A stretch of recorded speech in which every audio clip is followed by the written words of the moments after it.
आज धुलिवंदन आणि रंगपंचमीनिमित्त आपण या ठिकाणी 1 PI, 7 अधिकारी, 51 पोलीस कर्मचारी, 7 महिला कर्मचारी, 35 महिला होमगार्ड आणि पुरुष होमगार्ड असा बंदोबस्त लावण्यात आलेला आहे।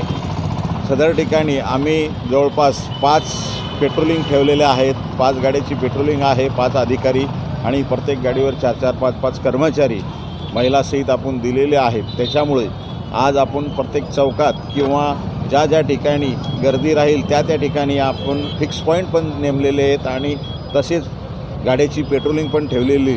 22 खेड्यामध्ये 22 ठिकाणी आपला बंदोबस्त तैनात करण्यात आलेला आहे। त्यामुळे कुठल्याही प्रकारचं भयभीत न होता सण हा सणासारखा साजरा करावा। विनाकारण कोणीही महिलांची किंवा मुलीची छेडछाड करणार नाही, विनाकारण कोणी आक्षेपार्ह शब्द वापरणार नाही याची सर्वांनी नोंद घ्यावी। जय हिंद, जय महाराष्ट्र। धुलिवंदन आणि रंगपंचमीनिमित्त या सणानिमित्त आपण सणासारखा साजरा करावा। विनाकारण कोणी महिलाची छेडछाड करणार नाही किंवा मुलीची छेडछाड करणार नाही।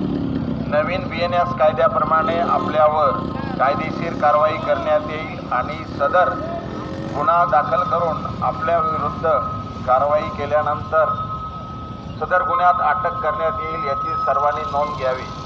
सण हा सणासारखा साजरा करा। पोलीस आपल्याला विनाकारण काही त्रास देणार नाहीत, परंतु आपण जर सण साजरा करताना विनाकारण जर महिलाची छेडछाड किंवा मुलीची छेडछाड केल्यास आपल्या विरुद्ध कायदेशीर कायद्याप्रमाणे कारवाई करण्यात येईल याची सर्वांनी नोंद घ्यावी।